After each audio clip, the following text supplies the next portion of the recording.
This is, I think, a continuation of the story that has been playing out for months. There is no classified marked information on those emails sent or received by me. The non-disclosure agreement you signed as Secretary of State says that really is not that relevant. It says classified information is marked or unmarked classified, and that all of you are trained to treat all of that sensitively and should know the difference. Well, of course, and that's exactly what I did. I take classified information very seriously. I think it's pretty clear they're grasping at straws. The last time Hillary Clinton ran for the White House, she hammered the Bush administration over the issue of secret emails. Watch. Our Constitution is being shredded.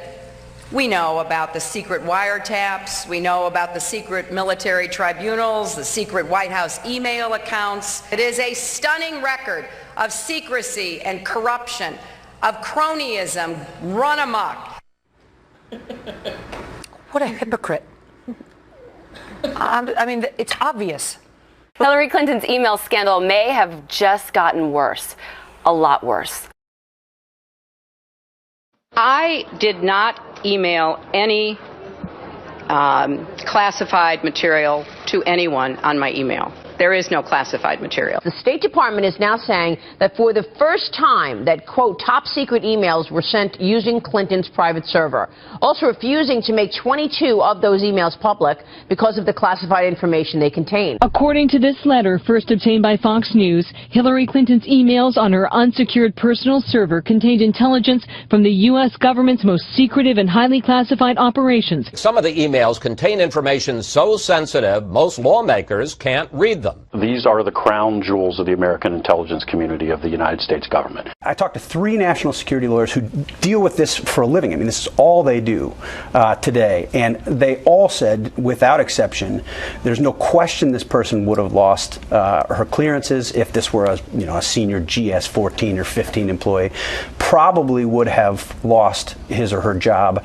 and possibly would have already been indicted. There have been so many crimes committed because of the existence of the private server and the unencrypted private server and unencrypted personal devices used by her and all of her staff that there's just no way that the FBI will not recommend to the Justice Department that an indictment be brought or a grand jury be impaneled. If you negligently maintain, store, fail to properly secure classified information, no matter what its level, that is a crime. And that is precisely what Secretary Clinton and her entourage did.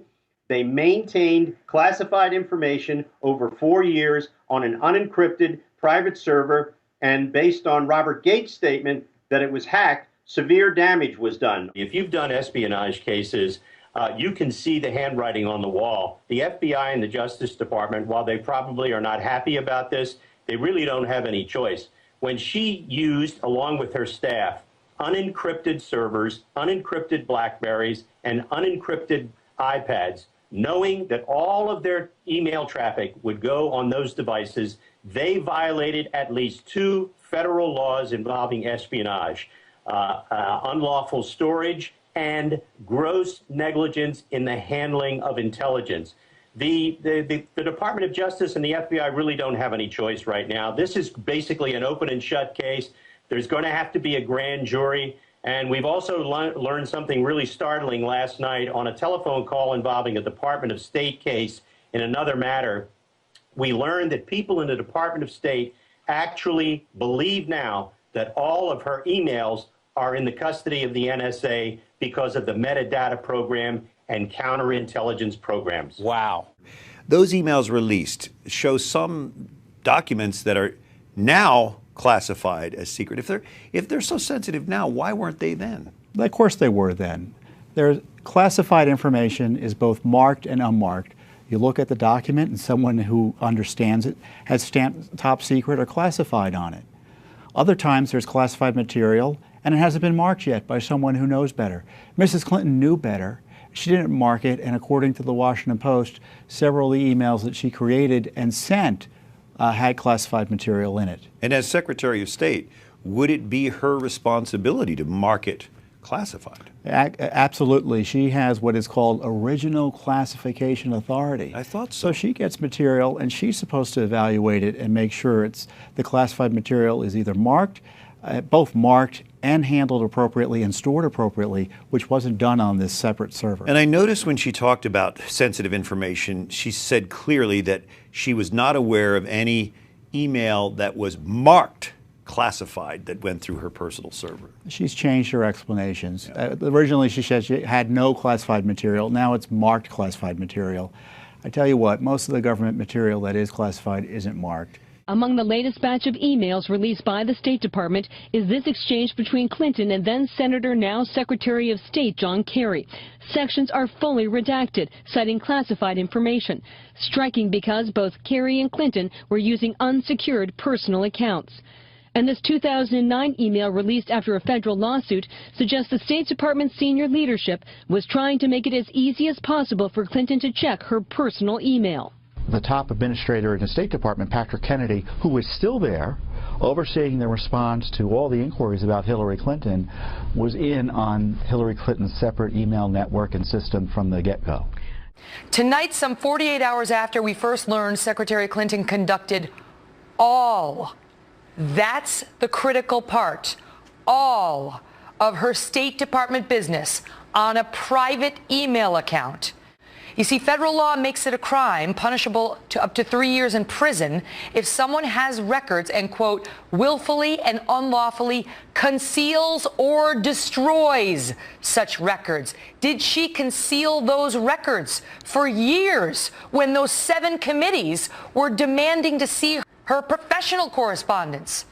Moments before we came to air, I spoke to Fox News senior judicial analyst Judge Andrew Napolitano. So is she in trouble legally? She's in a lot of trouble legally, and there's 2 sources of her trouble.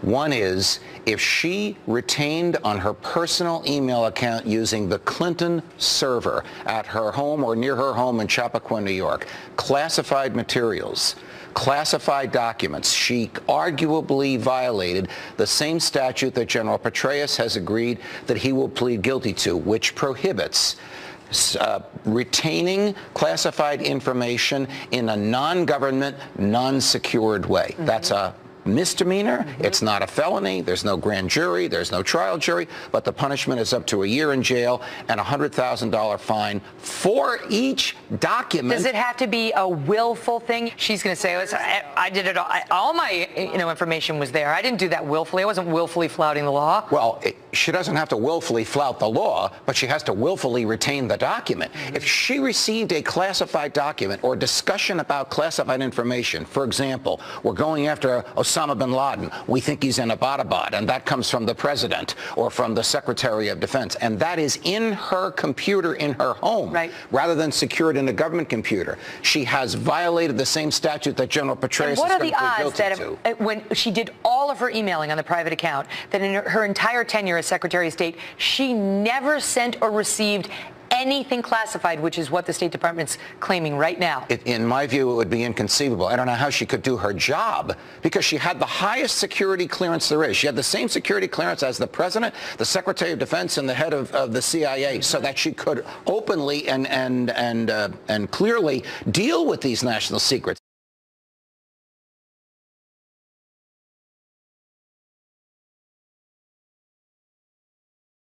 It's inconceivable she never dealt with it. All right, let's talk about number 2, because number 2 would get her in even bigger trouble, and now we're talking potential felony. Yes, number 2.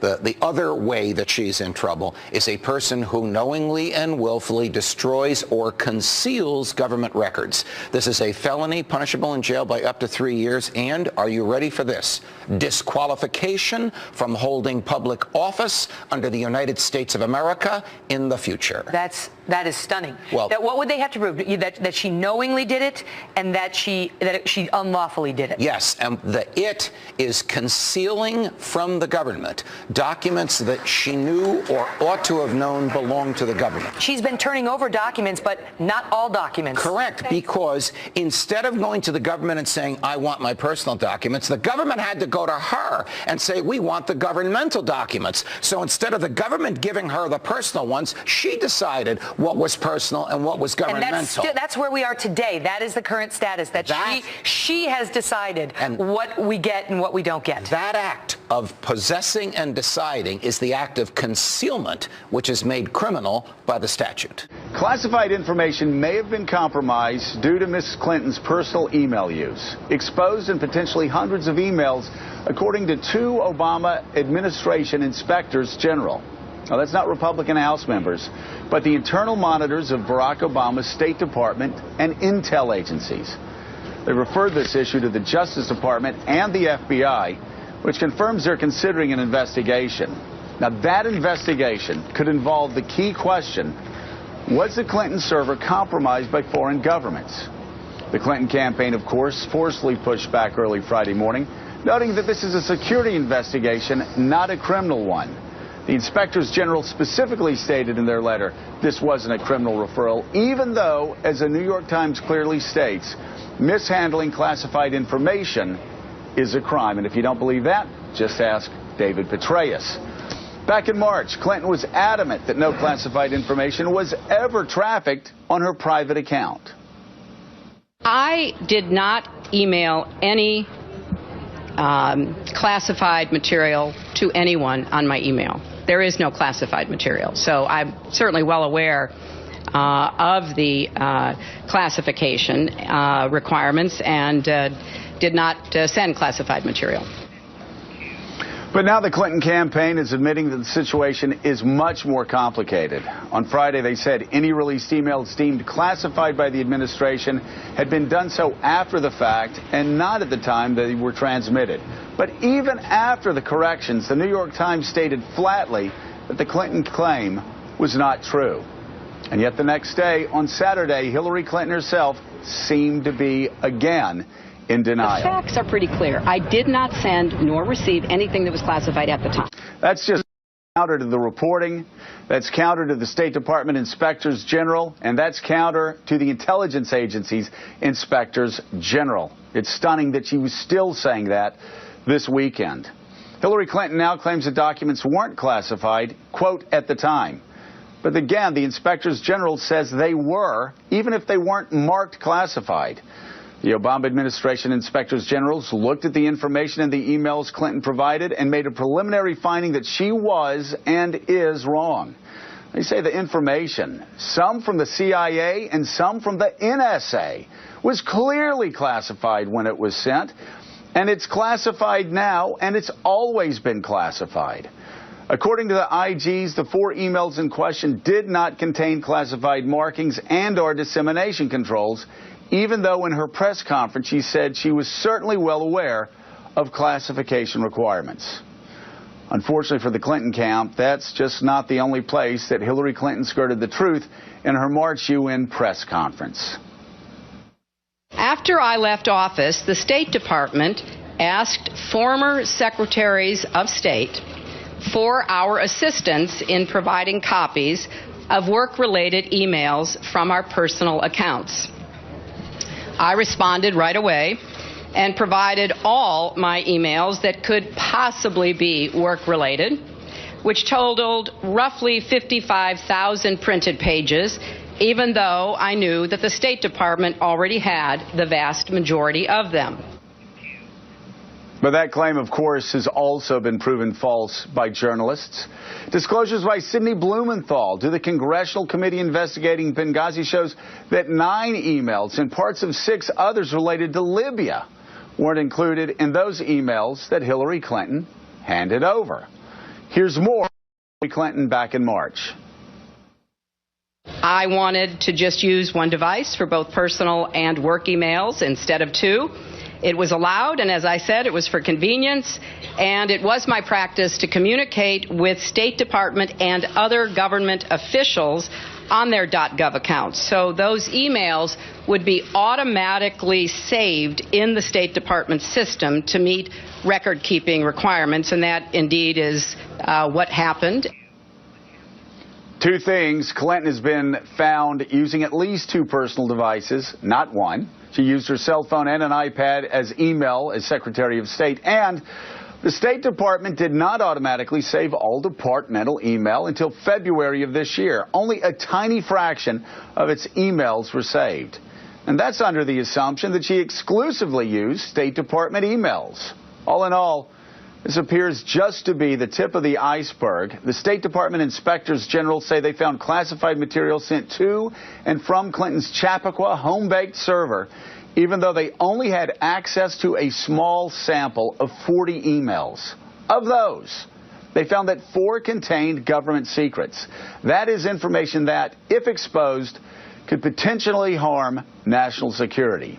It's information that's meant to be transferred and stored exclusively on secure computer networks with special safeguards. Again, of the self-selected emails the Clinton camp chose to release, 1 in 10 of those reviewed emails seems to have held classified information. Put in perspective, Hillary Clinton turned in over 30,000 emails she said were work-related.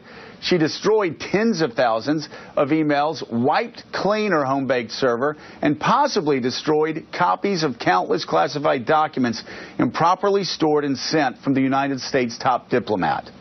The extent of the cover, if there ever was one, will not be known because that evidence, which could either clear or convict her, was destroyed by the politician who is now at the center of this national security debate. Unfortunately, there seems to be much more to come from this story, but what we've seen so far is that it's unlikely that this is going to be the last time Hillary Clinton will be changing her story. Mika, you go through it, and you go back. We could talk all morning about that UN press conference. It's just baffling to me, the thing that they sent her out to say things that they knew were going to be countered in the press in the coming weeks and months. This is just a growing problem. A Connecticut technology firm is confirming that it kept a previously unknown backup copy of Hillary Clinton's private communications. It says it turned all of this over to the FBI, increasing the chances of recovering information that Mrs. Clinton says she deleted. Information her critics think she was trying to hide. Well, so the Clinton team hired Platte River Company, which is an IT firm. So they hired as a tech experts to help manage the server. What they did is they took the server, they put it off-site in the cloud in a hosting facility. And then Platte River, without asking anyone, said, hey, we should probably back up this data because it's pretty important. They called the Datto company to do a live backup, and it was what we call in the business, it was a warm backup. There's cold, warm, and hot backups. And so what that means is that all the data flowed from the Clinton server that was in Platte River to the Datto Corporation. So if power went out in Platte River and Hillary needed to get her emails, that they would have a warm backup that they could just turn on. And it's a virtual server in the cloud that had 100% of the settings. So with the FBI, as long as they have this data, they can get much more than email. They can get security settings on the server. They can get who had access to the server. They're going to be able to see a much bigger picture than just seeing what emails were on the server. And if there was malware, like we discussed, if there's malware, they're going to be able to see if there's malware on that server. Plus, the FBI also seizing 4 State Department computers today. Imagine that. Going into the State Department and seizing them physically. Deepening its investigation into how top secret classified information wound up on Mrs. Clinton's private system. Megan, just like when you and I don't have enough storage on our phone, we back it up on a cloud. Well, Platte River Networks, the Colorado company that managed Hillary Clinton's private server, hired a Connecticut company called Datto Incorporated to essentially be their cloud. But Hillary Clinton's emails were never supposed to be backed up on anything but an on-site server. Instead, they made it onto Datto's off-site cloud, and now the company could have Clinton's emails, including the ones she deleted, dating back at least June of 2013. The FBI has told them to preserve all data. And according to emails obtained by Republican Senator Ron Johnson, chair of the Homeland Security Committee, when the FBI began investigating this matter, members of Clinton's team directed Platte River to, quote, cut the backup of emails. In other words, wipe clean any email older than 30 days. In August, an unnamed Platte River employee wrote to a coworker, quoting, "Starting to think this whole thing is covering up some shady blank." Going on to say, quote, "I think if we have it in writing that they told us to cut the backups and that we can go public with our statement saying we have backups since day one, then we were told to trim to 30 days, it would make us look a whole lot better." Whole lot being in capital letters. Here's Senator Johnson. Listen. This just shows how sloppy and, again, that just reckless disregard for national security interests, the dereliction of duty of Secretary Clinton is being revealed here. Joining us now with more, Shannon Coffin, former DOJ Assistant Deputy Attorney General and former counsel to Vice President Cheney. Out of all those headlines, we've got the subcontractor saying this is shady, being told to delete some of the backup. It happens while she's under investigation. The FBI actually went into state today and seized 4 computers. They don't do that as part of a political hit job. This is the Obama administration investigating her. So what do you think is the most important headline? As FOIA requests are coming in, as the State Department is asking for these emails back, she is, through intermediaries, telling her server people, start deleting things. That really sends up a massive red flag, and we're talking about sort of obstruction of justice charges.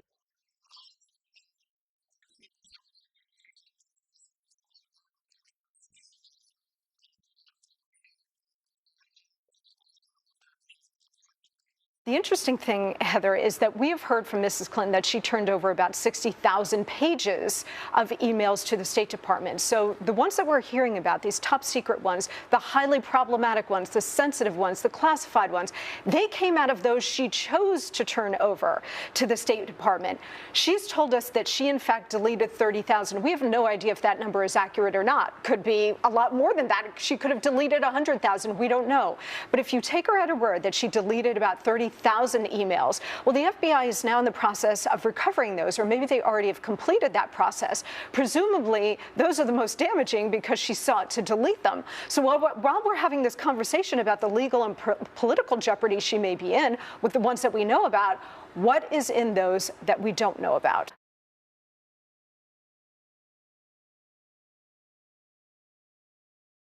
I can confirm that as part of this monthly FOIA production of former Secretary Clinton's emails, the State Department will be denying in full 7 email chains found in 22 documents representing 37 pages.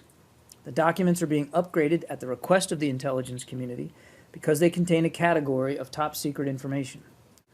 I'm not going to speak to the content of these documents. I understand there's great curiosity. I'm just going to put that right out at the top. I am not going to speak to the content of this email traffic. These emails denied in full are among the emails discussed recently by the Intelligence Community Inspector General in a letter to Congress.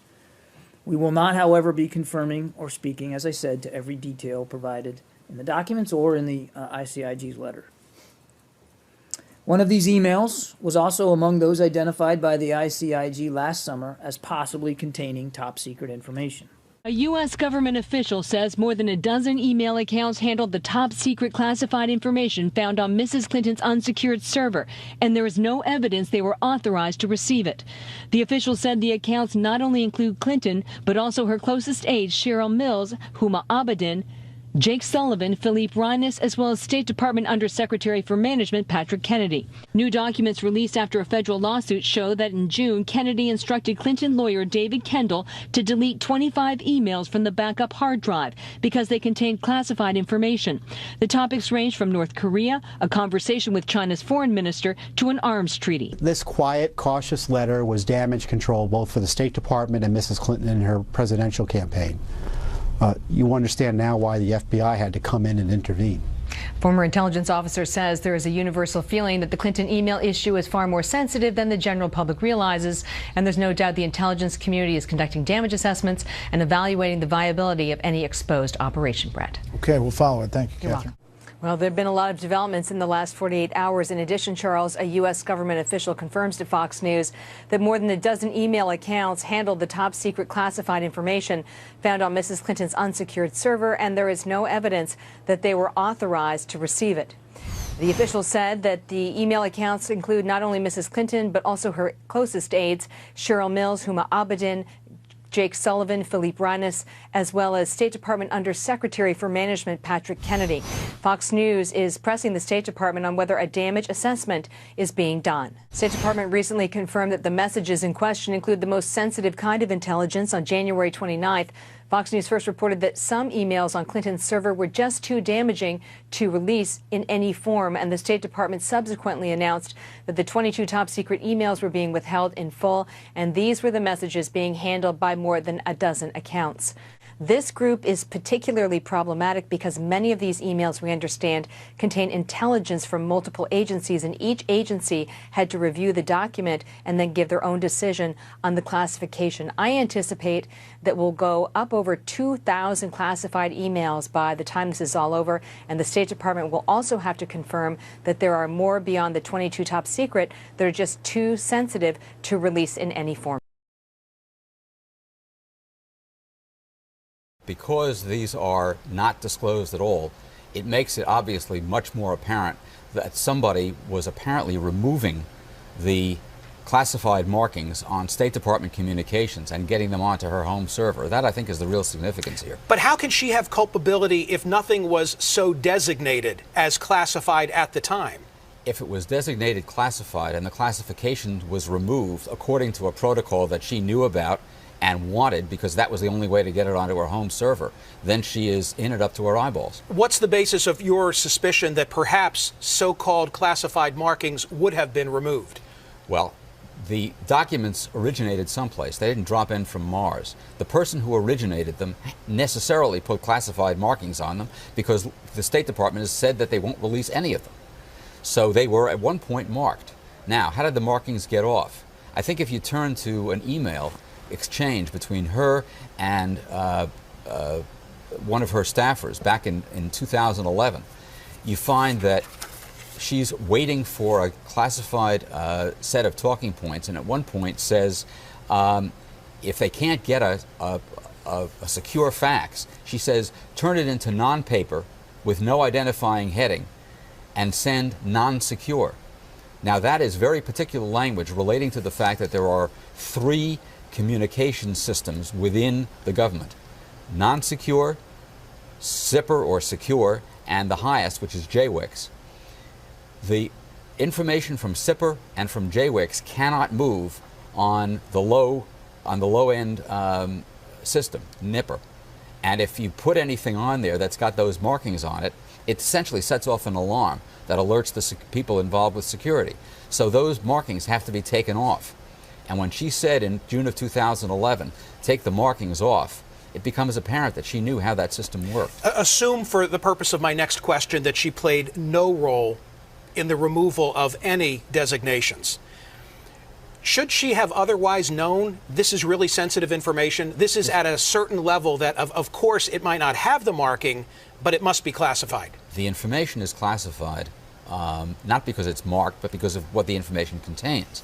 The marking is put on because it's classified. It's not classified because of the marking. So, for example, if she has signals intelligence or information from a human source that is obviously confidential and secret and relates to intelligence activities of the United States abroad, she'd have to have been a low-grade moron in order not to know that it was classified. Her first argument was, there are no classified materials. Right. Then she changed it to, I didn't send or receive anything that was marked classified. So let's just say, let's just hypothetically say, Mrs. Clinton and her associates are indicted for conspiracy to violate the espionage laws of the United States by knowingly letting secrets get out. So if she tries to tell that to a jury, guess what the judge is going to say? The judge is going to say, members of the jury, the Secretary of State, who has been trained to identify classified materials is presumed to know what's classified or not, whether it's stamped top secret or not. That would force her to get on the witness stand. Absolutely. That would force her to justify how these pictures of Yemen from a satellite are not classified. Do you feel, with your judicial gut, she is going to wind up getting charged? Yes. I feel that she's in serious trouble and she doesn't recognize it. I can tell you this, the team of FBI investigators and federal prosecutors that are pursuing her is the highest and best in the Justice Department. Not to criticize other teams. It's absolutely apolitical. It's impervious to political consequences. And do you know who runs the FBI? Jim Comey.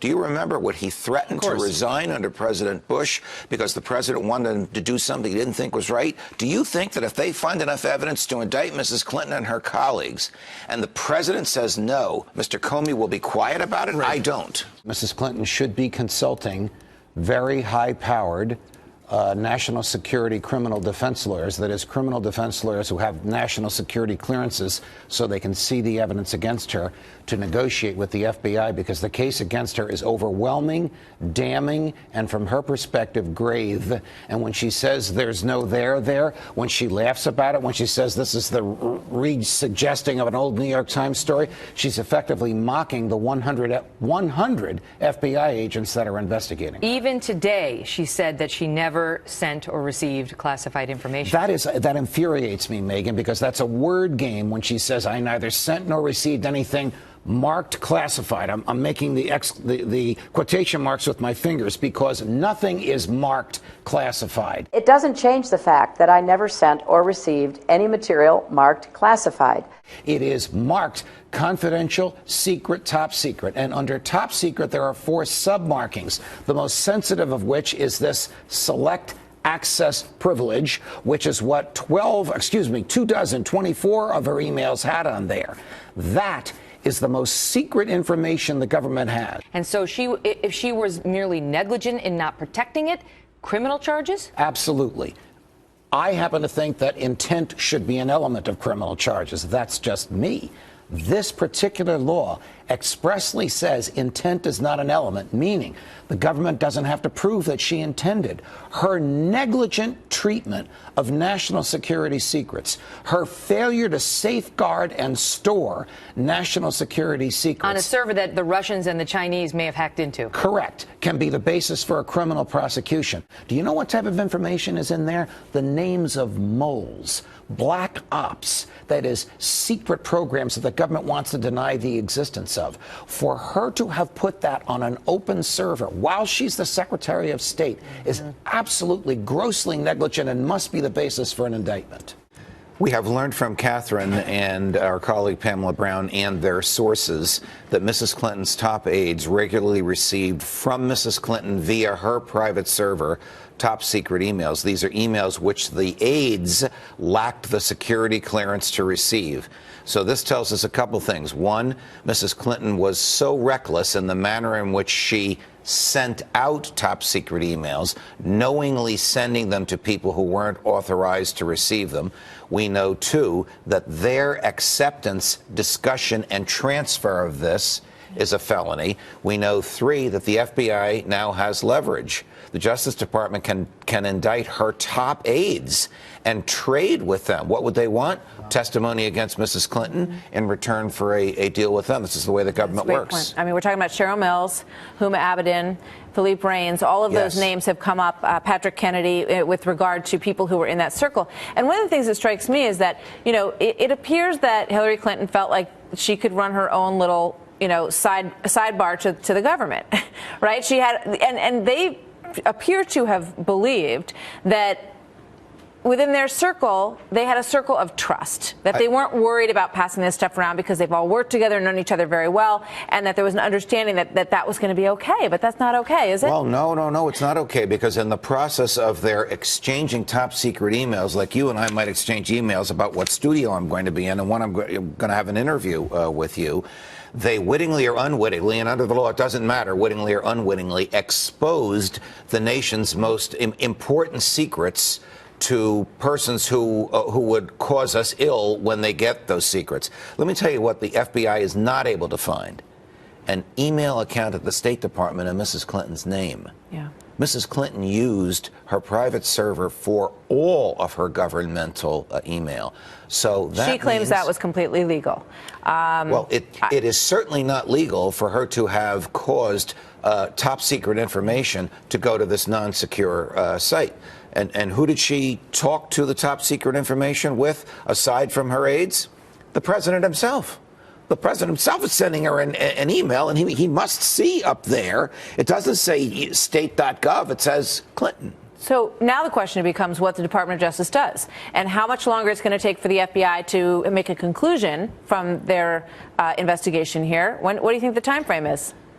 Jim Comey, the director of the FBI, told us in October he expected a recommendation by January 15th. That's a month ago. But in fairness to him and to the FBI, they keep going down these rabbit holes and they find more things to investigate.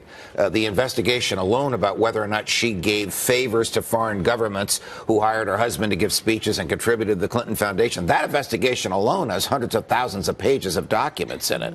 So the FBI's goal, I believe, is to make a discrete set of recommendations at one time. They're in no rush. They're not political. Their eyes are not on the Bernie Sanders, Hillary Clinton race. Their eyes are on the national security and the criminal laws of the United States of America, which they have sworn to enforce and uphold. Both sides that, feel that Jim Comey is a person of great integrity and that he will make the recommendation based on what his investigation finds. I would echo that view.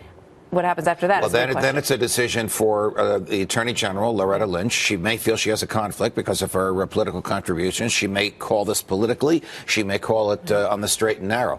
If she rejects a recommendation from the FBI to indict, the repercussions against Mrs. Clinton will be, in my view, as catastrophic to her political views as if her political career as if she had been indicted. You tell me if you think the following was secret, top secret, or confidential. Satellite images of military installations at an unnamed country in the Middle East. I'd call that secret and confidential. Interception of telephone communication and email communication, foreign agents in the Middle East. Secret and confidential. The travel itinerary of the now late Ambassador Christopher Stevens in Libya. Secret and confidential. The true name and identity of a CIA agent operating under deep cover. This isn't hard, Judge. Well, I mean, it's obvious, right, to anyone. There are different varieties of espionage. If you sell American secrets to the enemy, that is the highest category of espionage. That's the Rosenbergs in the early 50s.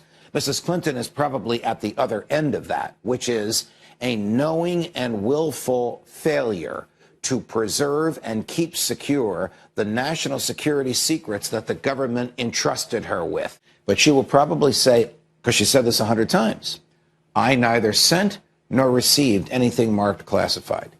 Nothing is marked classified. How does that actually matter? Because it can be classified after the fact. And again, this information that you just brought up, it's all common sense would tell you classified. Correct, Trish. Much of it is presumed classified. What makes it classified is the nature of its content, not whether the word top secret or secret is stamped on it. But think of how she's parsing words, a la her husband. It depends on what the meaning of the word is. Yeah. Nothing was marked classified. She's correct. She's technically correct because that's not one of the markings. When Hillary diverted all of her governmental email traffic to the server that she and her husband... The private server. The private server. And then Judicial Watch filed its complaint in the Freedom of Information Act. And then the State Department said, we don't have anything. And then the New York Times revealed the existence of the private server. Then Hillary did two things. She downloaded 55,000 emails from the private server, and she wiped off or attempted to destroy or erase what she said were personal. She took the 55,000 that she downloaded and handed them in a flash drive to her lawyer. It turns out that among those were classified and secret. So the State Department says to her lawyer, who lacks a security clearance, you have classified materials in the flash drive. Before you release them to anybody, would you remove certain words? Now, normally, the State Department would do this on its own. And that's the normal thing you do. You redact the secret part, you white it out, and you reveal that which is not secret because the law is transparency. But this is not a normal case. obviously, because in this case, she took all the information, she decided what to give back, she decided what to erase, she decided what to give to her lawyer. Now her lawyer's holding a hot potato. He can't read it, he can't look at it, he can't redact and this is to presume that he can't get rid of it. Read it. I mean, it's been some time since it's been in his possession. Correct. So it's odd for the State Department to do this, but they really have no choice. Should he have this? No, I don't blame him. He's the lawyer, and she gave it to him. She should never have had it. She should never have given it to him. She should never have made these decisions, which to erase and which to return, because they were all property of the government. Even in the beginning, when she got to decide which emails to put in that flash drive, it was her decision. Yes. So she can go through all the emails. No, that was family pictures. I'll keep that. I think we'll find this out when the FBI makes its recommendation, that they have pierced her efforts to wipe the server clean. I don't think she succeeded in doing that. I think the FBI succeeded. It's the feeling I get from the snippets of information that come to us from various sources, that the FBI succeeded in locating that which she thought she wiped clean. What about this bribe thing that's come out of left field with the Atlantic Monthly? This is very, very serious. These are a series of emails released pursuant to these Freedom of Information Act requests, which is how all her nightmare began, in which it appears that one of her top aides said to a reporter, "We will give you a copy of her speech before she gives the speech, providing you write this, this, and this about it." Wow. That is a form of bribery, which is a form of public corruption. Question, did Mrs. Clinton herself know about this? This may be one of the reasons the FBI has not yet come up with a recommendation about whether or not to indict, because the deeper they dig, the more potential They can't deal with the deluge. the more potential areas for investigation of potential criminal activity they find. Thanks a lot. Really appreciate it. All right. The viewer. Let's talk to the public. They're like, who cares about our emails? Can you explain why these are so important? These are important because they show the manner and methods by which the United acquires foreign intelligence. And they name the names of people who supply United States intelligence. People in foreign countries who, if their names came out, would be dead. They name the names of American agents who work with these people. People who, if their names came out, would be dead. And she has shown a cavalier attitude about preserving these secrets, which violates an oath she took when she became Secretary of State, and which violates the same federal criminal statute that was used to prosecute General Petraeus. Now, a few minutes ago, you asked me, why should the American public be concerned about this woman? Because she wants to be the President of the United States. And she's a felon, and she should be indicted for it. Press is reporting there's been 22 emails. There's actually more than that. And if I could just give a little of my background. I was Air Force pilot for 14 years, flew the B-1, one of the most sensitive weapon systems we have. As you said, I sit on the House Intelligence Committee. Again, access to some of the most sensitive information we have. And I have never read anything that's more sensitive than what these emails contain. They do reveal classified methods, they do reveal classified sources, and they do reveal human assets. I can't imagine how anyone could be familiar with these emails, whether they're sending them or receiving them, and not realize that these are highly classified. But you know, the question I think that we have to grapple with here, I think there's a legal process that will play out, but I think we have to ask ourselves this question: did Hillary Clinton demonstrate the judgment and the respect for protocol that would allow her to protect national security?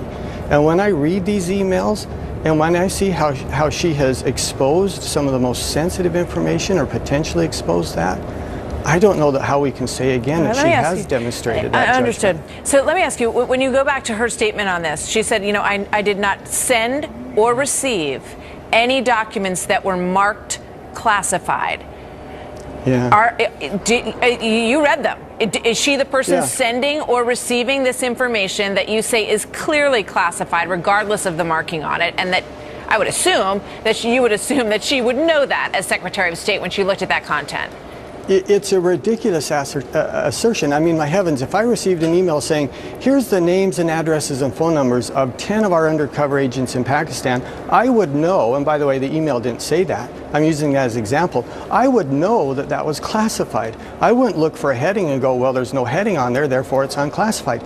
I mean, she has to understand. She has to demonstrate the judgment to say this is clearly classified, right, and she didn't do that. This isn't some vast right-wing conspiracy. For heaven's sakes, this were Obama administration officials who have told us that these emails were so classified they can't be released. This wasn't something that's coming from the right. It's coming from this current administration. So her argument isn't with me, it's with the president and with his administration regarding that. There are about 1,340 emails that we know of so far that had classified information, whether it be sensitive, classified, or top secret. Let's start with Hillary Clinton and these 22 emails that apparently now the public will not get to see because the State Department says and the Justice Department says they are too damaging. What do you know about them? Well, as you said, they're not 22 independent emails. There's some back and forth. What we know is that this is information that when you look at it, you should recognize it goes towards sources and methods and classified operations. According to the latest emails obtained by Judicial Watch through the Freedom of Information Act, many of Hillary Clinton's top staffers at the State Department knew from the start that Clinton fully intended to attempt to totally bypass government email systems so as to avoid future disclosures due to the Freedom of Information Act. And this was days before Clinton was sworn in as Secretary of State. This is why Clinton was never even assigned a .gov email address. According to one email dated January 24, 2009, just days before Clinton was sworn in as Secretary of State, Undersecretary for Management Patrick F. Kennedy wrote, "The standalone separate network PC is a great idea." In another email, also dated January 24th, Louis Lukens, former Deputy Assistant Secretary of State and Executive Director of the Secretariat, agreed with the illegal bypassing of the government system. I think we should go ahead and set up a standalone PC in the Secretary's office, connect to the Internet, but not through our system, to enable her to check her emails from her desk. Judicial Watch President Tom Fitton blasted those involved. That these records were withheld from the American people until now is scandalous and shows the criminal probe of Hillary Clinton's email system should include current and former officials of the Obama administration. This is a huge revelation put out, as you say, by the Obama-appointed Inspector General. If there's a conspiracy here, the Inspector General's in on it, the FBI's in on it, the intelligence community's in on it, Fox News is in on it, NBC News, CBS, New York Times, everyone's in on it except for Hillary Clinton. I mean, if this sounds ludicrously implausible, it's because it is. I will repeat, I did not send or receive classified material. The Inspector General, whose job it is to oversee the intelligence community, had to get special clearance just to review this case. This is the most secret type of material that anyone can look at in the U.S. government, and it was sitting there on that unsecure, totally improper server for virtually anyone to hack into. Well, Steve, I have friends that are in the FBI, and they tell me they're ready to indict. They're ready to recommend an indictment. And they also say that if the Attorney General does not indict, they're going public. So one way or another, either she's going to be indicted and that process begins, or we try her in the public eye with her campaign. One way or another, she's going to have to face these charges. We also now know that Sidney Blumenthal sent an email that revealed the name of a CIA asset in that system. And that was a CIA asset in Libya, of all places. Their concern was that there appears to be clearly a double standard. Had this happened to someone serving in the government, their clearance would have already been pulled, and they probably would certainly be under investigation. Depending on the level of disclosure, it's entirely possible they could even be in pretrial confinement for that matter. There's no way that someone, a senior government official who has been handling classified information for a good chunk of their adult life could not have known that this information ought to be classified, whether it was marked or not. Pompeo can't get into specifics because the intelligence is so sensitive, but said sources, methods, and lives were exposed. When things get classified top secret, it's about things like where assets are and how our soldiers and sailors and Marines move about the world. When you read those emails, you realize that having them in an unsecured environment certainly put American national security at risk. I've had a chance to read these 22 top secret emails, and I can assure everyone watching today that there's important national security information contained in those. And they were, for months and months, stored on a server that was not protected in the way that national security information must be protected. It has presented enormous risk to soldiers, sailors, airmen, and Marines all across the world, and I'm confident the FBI's investigation will continue. It's going to continue. Obviously, there's a possibility of an indictment. There's been a lot of discussion about whether there should be an indictment. You all the time review classified information, obviously, because of your position. Question, based on what you know, based on the emails that you've read and the things you've seen that were on her server, what do you think would happen to you if you'd done the same thing? What would you expect? So, Leland, the first thing that would happen, I would lose my security clearance and be removed from the House Intelligence Committee.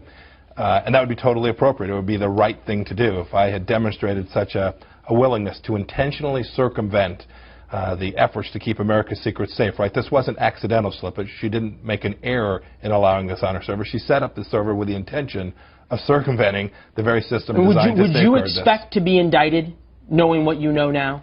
I'd have lots of counsel working to ensure that I got an outcome that was as favorable to me as possible. Everybody who has a security clearance has an individual obligation to protect the information. You can't just turn a blind eye and pretend it never happened and pretend it's unclassified information.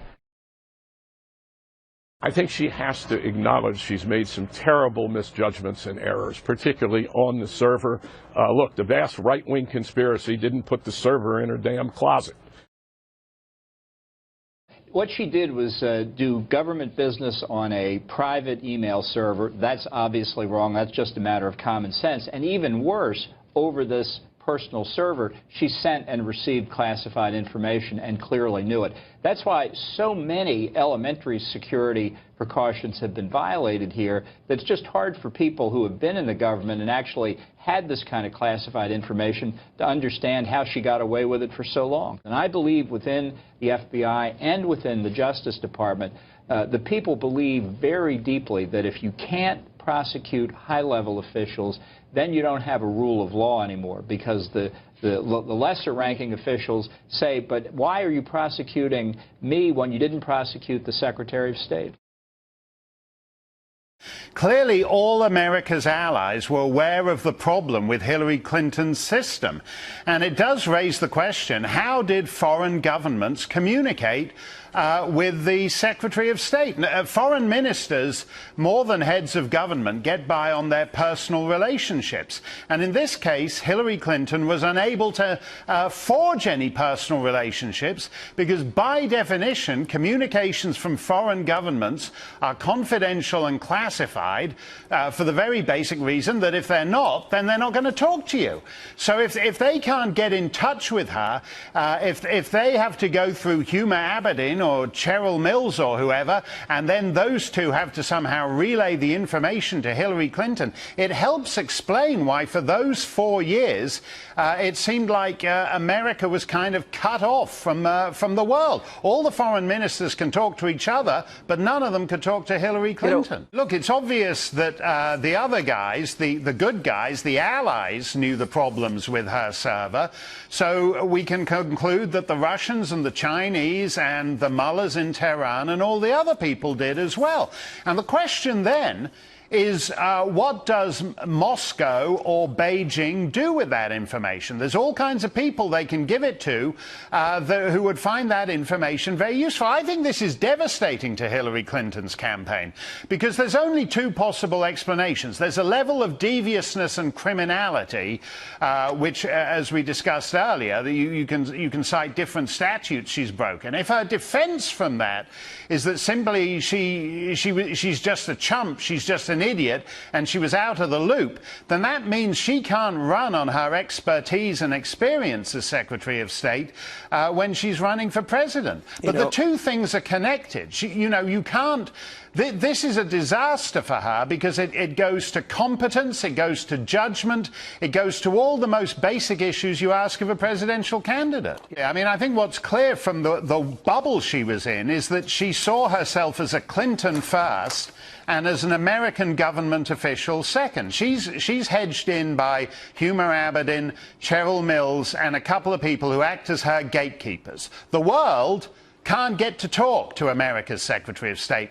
But Sid Blumenthal, who we are expected to believe is a tireless charity worker because he's on the payroll of the Clinton Foundation, so tireless charity worker Sid Blumenthal gets to communicate directly with Hillary Clinton because he's part of the Clinton family circle, but major figures around the world aren't. And that is the issue here, that she decided that she was essentially part of Clinton Inc., who happened to have a little part-time job working for the United States government, rather than as a full-time servant of the American people. All right, now, let's talk a little bit about her answers here, because the answers that she has been giving reporters over and over again about these emails is becoming stunningly transparent. Now, when she was in Nevada on Tuesday, we heard it again. Here's what she said. I did not send classified material, and I did not receive any material that was marked or designated classified, which is the way you know whether something is. But isn't that all just beside the point here? Secretary of State, you're in charge. You're the one that's got to be held responsible because the buck stops here. And that's what she consistently seems to run over every single answer, yes? Yeah, correct, but it's worse than that. Now, let's give Hillary the benefit of the doubt. When an email arrived on her private server that had classified material in it, okay, she didn't know it was classified when she opened it. Of course, the first question then is, by having a private server, she was encouraging classified information to be sent to her because it was the only way to email anything to her. But once she opened it and kept it on her server in the basement or in the kitchen sink or something, then she was holding and having classified material in an unsecured location, just like Sandy Berger was when he put it in his socks, and Petraeus was when he put it in his safe, and Deutsch in his desk. And secondly, she undoubtedly sent that material on to people. Maybe it wasn't classified, but as Secretary of State, she should have classified it, and her failure to do so itself is actionable. Dick, so you have a whole range of this stuff, and the mere act of it passing through. Think of it this way. Drugs arrive in the mail, okay, illegal drugs. Well, you can't be held responsible if someone sends you heroin, because you may not know it is. But then you open it, you see it's heroin. And then you put it in your kitchen cabinet. Well, now you're guilty of possession. And then, without labeling it heroin, you send it on to somebody else. Now you're guilty of trafficking. And that's kind of an analogy of what she's up against here. Well, look, in terms of what people are going to get slapped with, look at the front pages today in terms of what Secretary Clinton is getting slapped with. Are you now saying that that is an issue in November, that this is going to harm her electability? Well, I think, what you just said is true. Republicans are talking about. What I have said is that there is a legal process underway right now. And I'm not going to politicize that issue. I am not attacking Hillary Clinton on that issue. I stand by what I said in the first debate. Republicans, needless to say, have a different point of view on that. Recently, General Petraeus was convicted of a crime for having secure items in an unsecure place.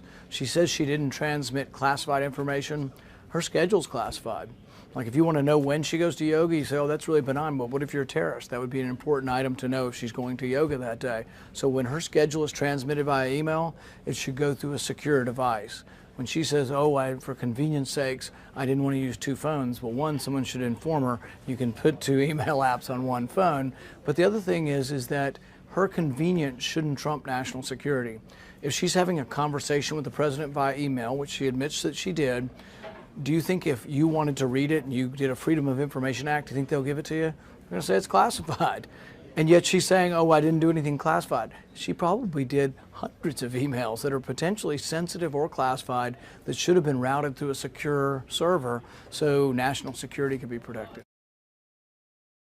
And Hillary Clinton is disqualified from being the commander-in-chief of the United States. In fact, one of her first acts as president may very well be to pardon herself, because Hillary Clinton stored classified information on her private server, and Hillary Clinton lied to the families of those 4 brave Americans who lost their life in Benghazi. And anyone who lies to the families of Americans who have died in the service of this country can never be commander-in-chief of the United States. First of all, Hillary is now officially under investigation for the emails. Big. That's big. You know, if you look at it, look, I don't think anything's going to happen to her because it's all Democrats that are doing the investigation. I mean, it's the way it is, right? If the prosecutors are honorable, and they may be, if they're fair, if they're just, sadly, bad stuff has to happen because what she did is very criminal and very serious, and it's too bad. It's too bad. Hillary Clinton's problem is that no one trusts her because she's not been forthcoming. She's not told the truth. The email issue is an issue of national security. She put her political ambitions ahead of the national security interests of this country. Hackers can get into any place, even in our own secure servers in the federal government, but to be able to have a private server, not expect people to, with classified information going over those servers, I mean, this is something that she has to come clean on. Damn, it feels good to be a Clinton. Damn, it feels good to be a Clinton. A shameless politician always plays her cards right. Got a crew for the fight on the airwaves. Lapdogs in the press keep their mouths tight. Cause a Clinton never needs to explain why it is what they done or with who. A real Clinton knows that they're entitled, and you don't get to know what they do. What difference does it make? For a Clinton, what's loaded in some fat Apple file? A Clinton plays the victim for promotion. A Clinton kills it off with a smile. Damn, it feels good to be a Clinton. A server full of secrets ain't no thing. Damn, it feels good to be a Clinton. Nothing ever hits with the sting.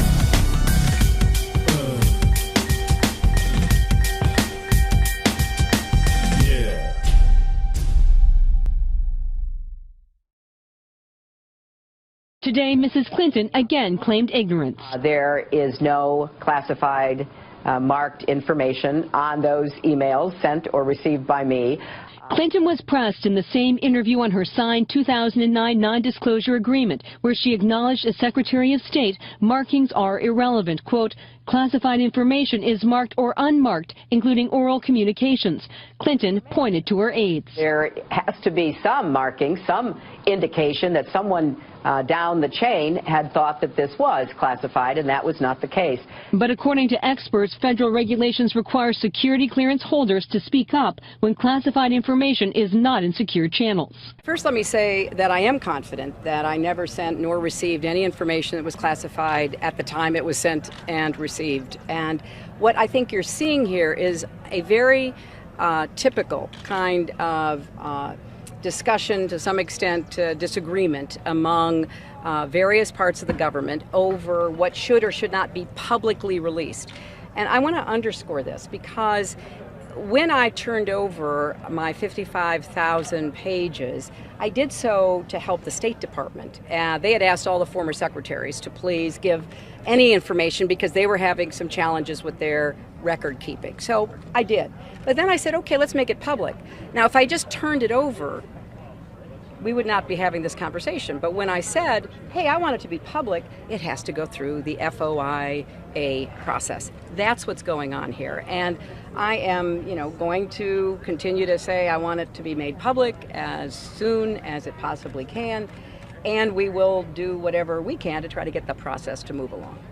I did not receive anything that was marked as classified. This material is all on the unclassified system of the State Department. So it's already on the unclassified system. If we were not asking for it to be made public, there would not be a debate. This is all about my desire to have transparency and make the information public. While they are calling and saying Hillary Clinton has asked for these to be released, it actually wasn't up to her. It was the court that ordered that these be made public by certain dates. By today, they were all supposed to be out there. Now we're going to wait until February. So yes, she's called for it, but that wasn't a favor. That's the Freedom of Information Act, that reporters like you and I can go and the public can write requests saying, share these public records with me.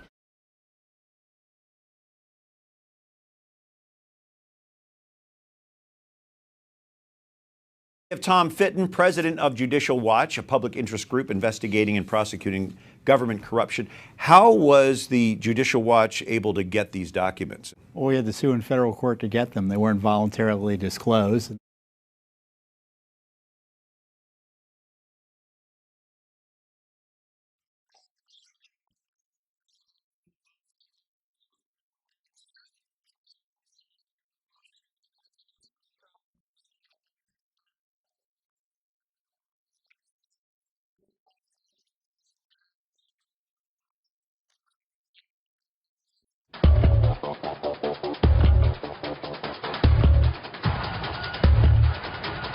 Everything I did was permitted. My use of personal email was allowed. I fully complied with every rule that I was governed by. There was nothing that did not give me the full authority to decide how I was going to communicate. I never sent classified material on my email. There was no law. There was no regulation.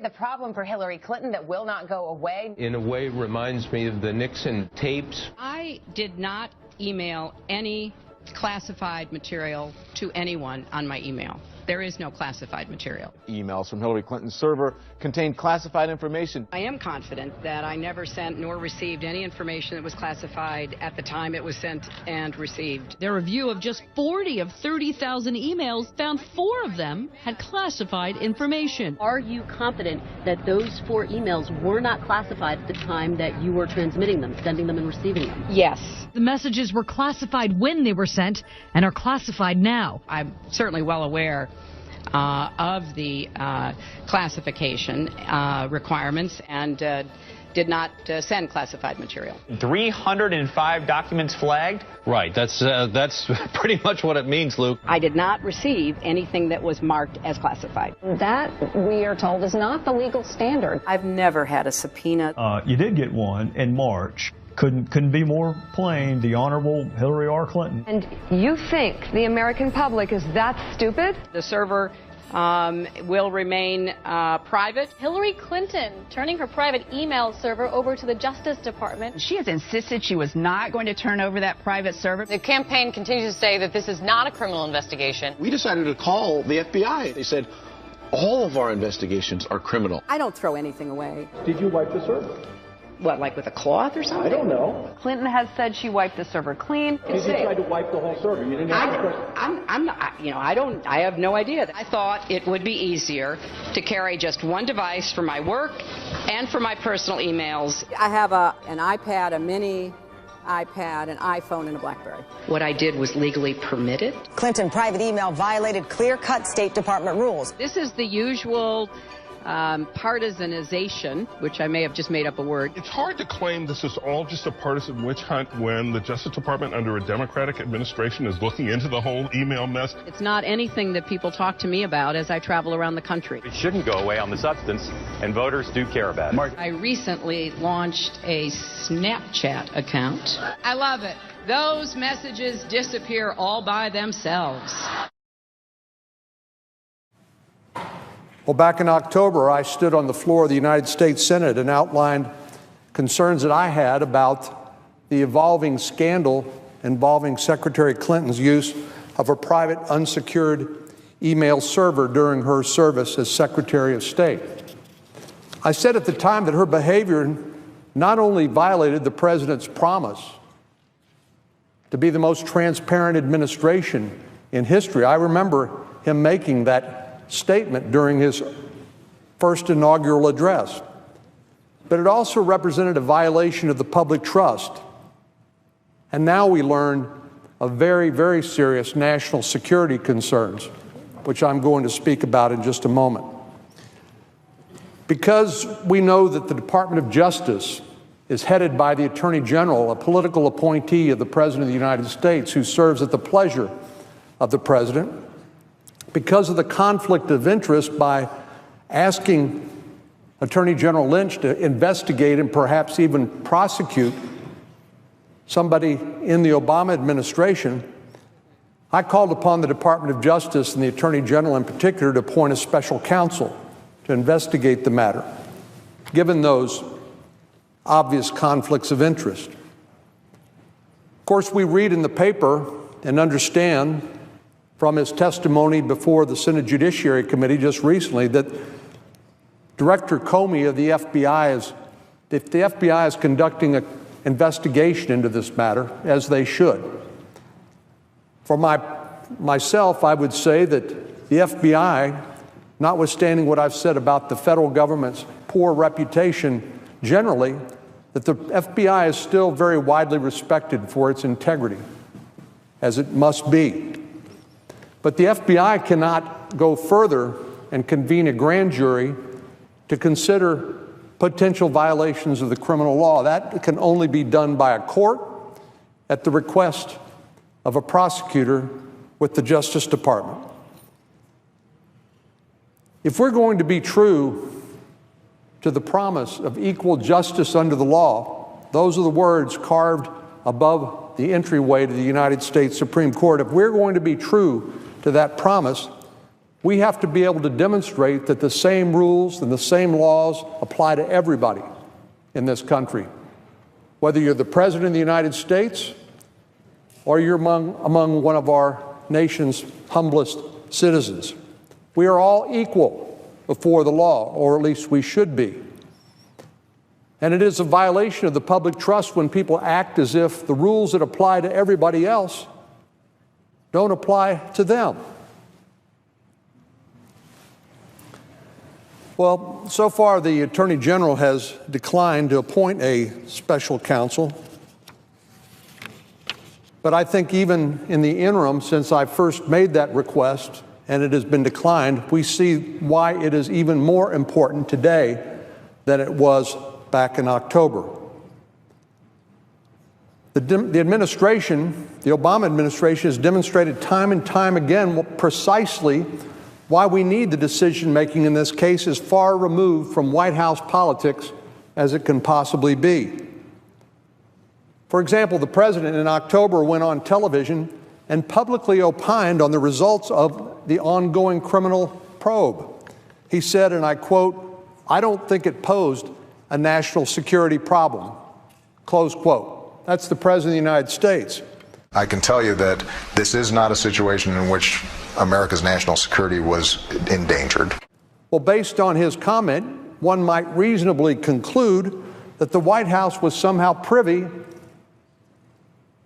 and in consultation with the FBI about their ongoing criminal investigation. Now, subsequently, I had a chance to ask Director Comey whether in fact that was the case, and he said absolutely not. So, as with the President's reckless remarks on television in October, either the White House has information that they should not have about the status of this ongoing criminal investigation by the FBI, or they're sending a signal to the FBI and the Department of Justice that they want this to go away.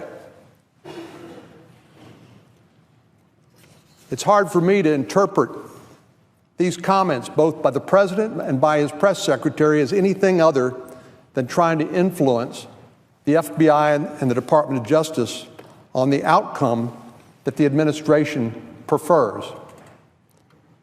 That, Mr. President, is completely inappropriate. It is outrageous, and it's got to stop. So today I'm back on the Senate floor where I started months ago to make the very same point, but with a greater sense of urgency and with a lot of new information that's come to light. I believe that Secretary Clinton has likely violated multiple criminal statutes. For a Secretary of State to conduct official business, including transmitting and receiving information classified at the SAP level on a private unsecured server when sensitive national defense information would likely pass through it is not just a lapse of judgment. It's reckless disregard for the security of the American people, not to mention the lives of our intelligence professionals that are involved in gaining this important intelligence. It's important for us to protect ourselves against our adversaries. In light of the unprecedented nature of the case and the multiple conflicts presented to the Department of Justice, I can see no other appropriate course of action than for Attorney General Loretta Lynch to appoint a special counsel to pursue this matter wherever the facts may lead. That need is underscored by the apparent inability of the White House to resist the temptation to try to influence or, at worst, obstruct the current investigation. So I hope the Attorney General seriously considers my request to appoint a special counsel, given the conflict of interest and the extraordinary circumstances of this case. Because in the end, it's the right thing to do for the American people. And if the U.S. government, including Congress and the administration, are going to regain the trust and confidence of the American people, they need to know that the chips will fall where they may, and that our law enforcement officials like the FBI and the Department of Justice, they will pursue these cases wherever the facts may lead, and that there isn't a separate set of rules for high government officials like the Secretary of State and then you and me.